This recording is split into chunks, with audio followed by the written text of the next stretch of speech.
जय श्री कृष्ण बधाने ने जय माताजी। तो आज આપણે બનાવીશું હલ્દી શક્કરપારા બનાવીશું। તો વિડિયો લાસ્ટ તક જોશો તો તમને ખબર પડશે કે આમાં મેં કઈ સામગ્રી નાખી છે અને કેવી રીતે આ શક્કરપારાને તૈયાર કર્યા છે। તો અવાજ આવતા જ તમને ખબર પડી ગઈ હશે કે એકદમ ક્રિસ્પી કરારા આપણા આ શક્કરપારા સરસ તૈયાર થઈ જાય છે।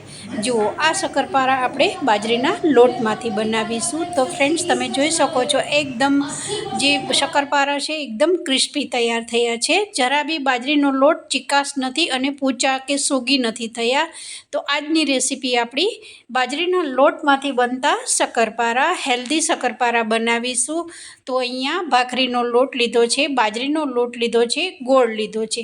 અહીંયા ત્રણેય વસ્તુનો એક જ સરખો માપ આપણે લેવાનો છે। તો રેસીપી તમે બનાવશો તો એમાં જે રેસીપીનો સ્વાદ છે એકદમ જળવાઈ રહેશે। બિલકુલ બનાવતી વખતે બી કોઈ પ્રોબ્લેમ નહીં આવે અને એકદમ બેલેન્સ છે સ્વાદનો એ જળવાઈ રહે છે। ત્યાર પછી મેં ગોળ લીધો છે પોણી વાટકી, એમાં અડધી વાટકી જેટલું પાણી લીધું છે। ગોળ છે એનાથી અડધા ભાગનું પાણી લીધું છે। અત્યારે ગેસ ઉપર ચડાવ્યા પહેલાં મેં અત્યારે ગોળને આ રીતે થોડા ગાંગડા હતા તો ભાંગી દેવાના છે। પછી આપણે અહીંયા ગોળને ગેસ ઉપર ચડાવી અને આપણે એક ચાસણી નથી બનાવવાની, ફક્ત આપણે એક તેલ જેવું ચીકણું પ્રવાહી થાય એવું જ આપણે અહીંયા ગોળને ઓગાળવાનો છે। તો જુઓ હવે મેં અત્યારે ગેસ ઉપર આ રીતે ચડાવી દીધું છે। ગેસની ફ્લેમ ધીમી છે અને જેટલા મોટા ગોળના ગાંગડા છે એને આ રીતે સ્પેચ્યુલાથી દબાવી અને બધું મિક્સ કરી દેવાનું છે। લગભગ 5 થી 6 મિનિટ થશે એટલે એકદમ સરસ તમે જોઈ શકો છો ગોળ સરસ ઓગળી ગયો છે। ગોળ ઓગળી જાય અને આ રીતે પછી થોડો ગેસ એક મધ્યમ રાખવાનો છે, બહુ ફાસ્ટ નહીં અને બહુ સ્લો બી નહીં, વચ્ચે ગેસ રાખી અને આ રીતે ચાસણીને ચલાવતા રહેવાનું છે, મતલબ ગોળનું પાણીને। હવે ગોળનું પાણી આપણે કોઈ એક તાર બે તારની એવી કોઈ ચાસણી નથી બનાવવાની, સિમ્પલ જ થોડું તેલ જેવી ચીકણી થાય આપણી આ પાણી ગોળનું થાય બસ એટલી જ વાર આપણે રાખવાની છે। હવે આ સરસ એકદમ આપણું ગોળનું પાણી પીગળી ગયું છે અને સરસ આ રીતે ગાળી લેવાનું છે, કારણ કે ગોળ હોય છે એમાં થોડો ઘણો કચરો હોય છે। તો આ રીતે ગાળીને લેશો તો આપણા જે હેલ્થ માટે બી બહુ સારું રહે છે। તો હવે તમે જોઈ શકો છો કે જુઓ આ રીતે ચાની ગાળણી છે, બધાના ઘરમાં આ પ્રોસેસ તો આપણે કરતા જ હોય છે, ચાની ગાળણી હોય છે તો એમાં જ આ રીતે આપણે જે ગોળનું પાણી છે એને ગાળી લીધું છે। હવે આપણે અહીંયા લોટ બાંધવાનો છે શક્કરપારાનો। તો પોણી વાટકી મેં અત્યારે બાજરીનો લોટ લીધો છે, પોણી વાટકી ભાખરીનો લોટ લીધો છે। ભાખરીનો લોટ ન હોય તો રોટલીનો લોટ બી લઈ શકો છો, પણ રોટલીના લોટ થોડો ઝીણો આવે છે એટલે ક્રિસ્પી ન થાય એના માટે તમારે થોડું મોણ વધારે નાખવાનું હોય છે। તો જુઓ ભાખરીના લોટથી એકદમ ક્રિસ્પી અને જે બાજરીનો લોટ ચીકણો હોય છે તો ચીકણા લોટને બેલેન્સ કરવા માટે આપણે અહીંયા ભાખરીનો લોટનો ઉપયોગ કર્યો છે। તો જેવી રીતે આપણે લાડવા ખાતા હોય છે એ ટાઈપના દાણેદાર આપણી આ શક્કરપારા તૈયાર થઈ જાય છે। હવે બે લોટ ચડાઈ ગયા છે ત્યારે જે કોઈ પણ મીઠી વસ્તુ બનાવતા હોય એને બેલેન્સ કરવા માટે ચપટીક જેટલું મીઠું નાખ્યું છે। મીઠું નાખ્યા પછી અહીંયા 2 ચમચી જેટલા મેં તલ નાખ્યા છે। જે આ તલ નાખ્યા છે એ જ એકદમ સરસ તમારા શક્કરપારાને ક્રિસ્પી અને કરારા તૈયાર કરશે। હવે અહીંયા આપણે મેં થીજેલું નથી ઘી લીધું, એકદમ ઓગાળી અને પછી 2 ચમચી જેટલું ઘી લીધું છે, કારણ કે થીજેલું ઘી હશે તો આપણે ઘીનો માપમાં આપણને પરફેક્ટ ખબર નહીં પડે। તો ગોળ આ રીતે તમે ઘી છે એને ઓગાળી અને પછી લેશો ને તો માપમાં એકદમ પરફેક્ટ તમને ખબર પડી જશે। હવે આપણે મોણ નાખ્યા પછી આ રીતે બે લોટમાં આ રીતે કણે કણમાં બધી વસ્તુ મોણ એકદમ બેસી જાય ત્યાં સુધી ચલાવવાનું છે। પછી આ રીતે ગોળનું પાણી છે એને ચમચી ચમચી નાખી અને પછી આપણે અહીંયા લોટ બાંધવાનો છે। લોટ બહુ કઠણ નહીં અને બહુ ઢીલોય નહીં એ રીતનો બાંધવાનો છે, જેથી કરી જો વધારે ગોળનું પાણી જ પડી જશે તો શક્કરપારા છે એ સોગી બનશે। એટલે આ વાતનું ખાસ ધ્યાન રાખજો। જેવી રીતે તમે ઘરમાં ભાખરી બનાવતા હોય એ ભાખરીનો લોટ બાંધતા હોય એ જ રીતે આપણે અહીંયા શક્કરપારાનો લોટ બાંધવાનો છે, પણ હા થોડો કઠણ ના રાખશો, કારણ કે બહુ કઠણ રાખશો તો વણવામાં તમને તકલીફ થશે, એટલે થોડોક સોફ્ટ રાખવાનો છે। જેવી રીતે આપણે માટીની કલાડીમાં ભાખરી બનાવતા હોય છે અને ભાખરી એકદમ પોચી બનાવતા હોય છે બસ એ ટાઈપનું આપણે અહીંયા લોટને રાખવાનો છે। તો જુઓ સરસ મારો લોટ બંધાઈ ગયો છે। હવે આપણે એના લુવા પાડી દઈશું। તો આ રીતે લુવા પાડી અને હવે આપણે કોઈ પણ પ્લાસ્ટિક બેગ લેવાની છે. આ તો આપણા ઘરમાં એકદમ નકામી વસ્તુ પડી જ હોય છે. તો જુઓ, આ રીતે બટર પેપરમાં બી તમે જે આવે છે બટર પેપર, એમાં બી તમે કરી શકો છો, અથવા આવું પ્લાસ્ટિક બેગ હોય એમાં બી તમે ઉપર રાખી અને વણી શકો છો. કારણ કે પાટલી ઉપર સીધું તમે વણશો તો બાજરીનો લોટ છે એ સીધો વણાતો નથી અને લોટ આપણો કઠણ છે. તો આ રીતે પ્લાસ્ટિક બેગ ઉપર રાખી અને તમે વણશો ને તો આસાનીથી એકદમ સરસ મોટો રોટલો વણાઈ જશે.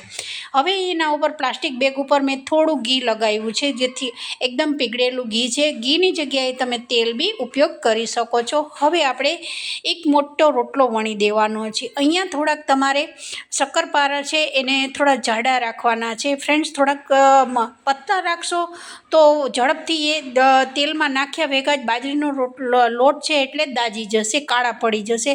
પણ થોડા જાડા રાખશો તો એકદમ સરસ આ શક્કરપારા ફૂલી અને તૈયાર થઈ જાય છે. એકદમ હેલ્ધી નાસ્તો છે અને આ નાસ્તો લગભગ 8 દિવસ સુધી સારો રહે છે. તમે ક્યાંય બહાર જતા હો તો ડબ્બો ભરીને આ શક્કરપારાને તમે લઈ જઈ શકો છો, અથવા બચ્ચાઓ સ્કૂલે હવે શરૂ થાય છે તો સ્કૂલેમાં આ લંચ બોક્સમાં છોકરાઓને તમે હેલ્ધી નાસ્તો આપી શકો છો. તો જુઓ, આસાનીથી એકદમ સરસ પ્લાસ્ટિક બેગ ઉપર આ રીતે એકદમ વણાઈ જાય છે. જેટલું તમને આમાં તમારે વણવાનું પતલું કરવું હોય એટલું પ્લાસ્ટિક બેગમાં તમે કરી શકો છો. પણ હા, પાટલી અથવા ચોપર ઉપર સીધું વણશો તો કેવું છે કે એ કઠણ લોટ છે એટલે તમારો લોટ ફાટી જશે અને તમને વણતા બિલકુલ ફાવશે નહીં. તો આ પ્રોસેસ પ્લાસ્ટિક બેગની કરવી બહુ આ શક્કરપારામાં જરૂરી છે. તો જુઓ, સરસ વણાઈ ગયું છે અને આસાનીથી એકદમ ઓથલી બી જાય છે, કારણ કે આપણે નીચે થોડું ઘી લગાવ્યું હતું. હવે અહીંયા આપણે બીજું બી આ રીતે વણી લેવાનું છે. આ રીતે મેં બીજું બી વણી લીધું છે. જુઓ, એકદમ સરસ આ રીતે સાઈડમાંથી મેં તમને બતાવ્યું છે કે જુઓ ફાટી જાય છે. હવે આપણે અહીંયા ફરી પ્લાસ્ટિક બેગ લેવાની છે. પ્લાસ્ટિક બેગ લઈ અને પછી આ રીતે ઉપર થોડું ઘી લગાવી દેવાનું છે.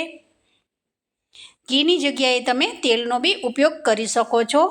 આ શક્કરપારા ખાવામાં બહુ જ ટેસ્ટી અને હેલ્ધી છે. ફ્રેન્ડ્સ, ખાલી એક તળવામાં તો તેલ થોડું જાય જ છે, પણ આપણે કોઈ સુગરનો ઉપયોગ નથી કર્યો અને ભાખરીનો લોટ એ હેલ્ધી છે, બાજરીનો લોટ બી હેલ્ધી છે.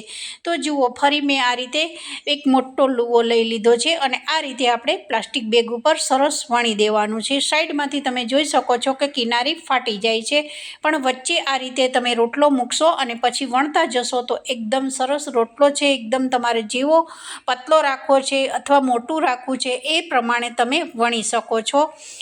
તો ફ્રેન્ડ્સ, આ એકદમ હેલ્ધી રેસીપી છે. જરૂરથી ટ્રાય કરજો અને ટ્રાય કર્યા પછી તમારી રેસીપી કેવી લાગી એ જરૂરથી કમેન્ટ કરીને જણાવજો. તો આ આપણો સરસ રોટલો તૈયાર થઈ ગયો છે. હવે રોટલો તૈયાર થઈ ગયો છે તો આપણે હવે એની શક્કરપારાનો આકાર આપવાનો છે. એવું નથી કે સીધા જ આપણે અહીંયા પીસ પાડી દેવાના છે. તમારે એક પહેલાં ચારે બાજુ કિનારી ફાટી ગઈ છે એને જુઓ એકદમ આસાનીથી પ્લાસ્ટિક બેગમાં નીકળી જાય છે. અત્યારે હવે અહીંયા ચપ્પુ લેવાનું છે. ચારે બાજુથી જે કિનારી ફાટી ગઈ છે એને હવે આપણે કિનારીને નીકાળી દેવાની છે અને એક ચોરસ આપણે બનાવી દેવાનું છે. અને પછી આપણે શક્કરપારાનો જે આકાર આપવો છે એ જ આકાર આપણે અહીંયા આપી દઈશું અને આસાનીથી લોટ છે એ કટિંગ થઈ જાય છે. કારણ કે જો શક્કરપારાનો લોટ સારો બન્યો હશે તો પરફેક્ટ માપ સાથે બનાવ્યું હશે ને તો શક્કરપારા મારા કરતાં બી બહુ સરસ તૈયાર થઈ જાય છે. ફ્રેન્ડ્સ, તો હવે તો શિયાળાની સિઝનમાં જુઓ આ રીતે તમે નાસ્તો બનાવી અને સવારમાં ચા જોડે બી આ નાસ્તો ખાઈ શકો છો. કારણ કે ચા કોફી જોડે બી આ સવારમાં અને વજન ઘટાડવા માંગતા હો તો બી એકદમ આ જે નાસ્તો છે એકદમ બેસ્ટ ઓપ્શન છે. તો જુઓ, ચારે બાજુથી મેં અત્યારે અહીંયા કિનારી કાઢી લીધી છે અને હવે આપણે અહીંયા શક્કરપારાનો શેપ આપી દેવાનો છે. કેવા તમારે મોટા રાખવા છે પીસ, કેવા નાના રાખવા છે એ તમે અહીંયા ડિપેન્ડ કરે છે. તો જુઓ, અત્યારે મેં જેવી રીતે બજારમાં મળતા હોય છે હેલ્ધી બાજરીના શક્કરપારા એ ટાઈપનો મેં અત્યારે અહીંયા શેપ રાખ્યો છે. જો લોટ એકદમ સરસ બાંધેલો હશે ને તો બન્યા પછી બી આ શક્કરપારા લગભગ 8થી 9, 10 દિવસ સુધી શક્કરપારા સારા રહેશે. કારણ કે જુઓ, આ એકદમ સરસ કટિંગ થઈ ગયા છે. હવે હું તમને આ રીતે એક અલગ આ રીતે બતાવીશ કે એકદમ આસાનીથી જે પ્લાસ્ટિક બેગ છે એમાંથી નીકળી જાય છે. તો જુઓ, એક રોટલામાંથી લગભગ 20-25 શક્કરપારા અત્યારે અહીંયા તૈયાર થઈ ગયા છે. ફક્ત 2 જ વાટકી મેં લોટ લીધો છે, ઉમેર્યો છે. તો આ શક્કરપારા અત્યારે આપણા બધા વણી અને તૈયાર થઈ ગયા છે. હવે આપણે તેલ મૂકી દીધું હતું. જ્યારે હું વણતી હતી ત્યારે ધીમા ગેસ ઉપર મેં આ તેલ મૂકી દીધું છે. હવે એક પછી એક શક્કરપારાને આપણે અહીંયા નાખી દેવાના છે. ધીમી આંચ ઉપર આપણે શક્કરપારાને એકદમ સ્લો ગેસ ઉપર જ તળવાના છે ફ્રેન્ડ્સ. અને તમે જોઈ શકો છો, બહુ લાલાશ પડતા નથી કરી દેવાના. સેજ જ લાલ ભાગ શેકાવાની સુગંધ આવે એટલે આપણે શક્કરપારાને કાઢી લેવાના છે. કારણ કે જો બહુ વધારે પડતા તળશો તો શું થશે, એક તો ગોળ છે એમાં અને બીજી બાજરીનો લોટ છે, તો બે વસ્તુ એકદમ બેલેન્સ રહેવી જોઈએ. બહુ વધારે પડતા ડાર્ક થઈ જશે તો એ ખાવામાં કડવા લાગશે. એટલે આ રીતે એકદમ બહુ બ્રાઉન નહીં, એ રીતે મેં એકવાર બધા શક્કરપારાને તળી દીધા. ત્યાર પછી બીજા બી આ રીતે તેલમાં નાખી અને સરસ આ રીતે આછો ગુલાબી થાય ત્યાં સુધી આપણે શક્કરપારાને તળી અને આ રીતે તૈયાર કરી દીધા છે. હવે આપણે અહીંયા એક બાઉલ લેવાનું છે અને અહીંયા બી મેં તમને બતાવ્યા છે કે મારા શક્કરપારા કેટલા ક્રિસ્પી થયા છે. તો ફ્રેન્ડ્સ, વિડીયો પસંદ આવે તો જરૂરથી એક લાઈક કરજો અને બેલ આઇકનવાળું બટન છે એને જરૂરથી વિધિ કિચનને સબસ્ક્રાઈબ કરજો. આ ડબ્બા એર કન્ટેનર છે, આ લગભગ આમાં તમે ભરીને મૂકશો તો 10 દિવસ સુધી આ શક્કરપારા સારા રહેશે. તો જરૂરથી આ રેસીપીને ટ્રાય કરજો અને ટ્રાય કર્યા પછી તમારી રેસીપી કેવી બની એ જરૂરથી કમેન્ટ કરીને જણાવજો. તો આજની રેસીપી આપણી હેલ્ધી તૈયાર થઈ ગઈ છે. તો શિયાળાની શરૂઆત થઈ ગઈ છે, તો શિયાળાની શરૂઆતમાં આવા જ આપણે એક નવા નાસ્તાને તૈયાર કરીશું.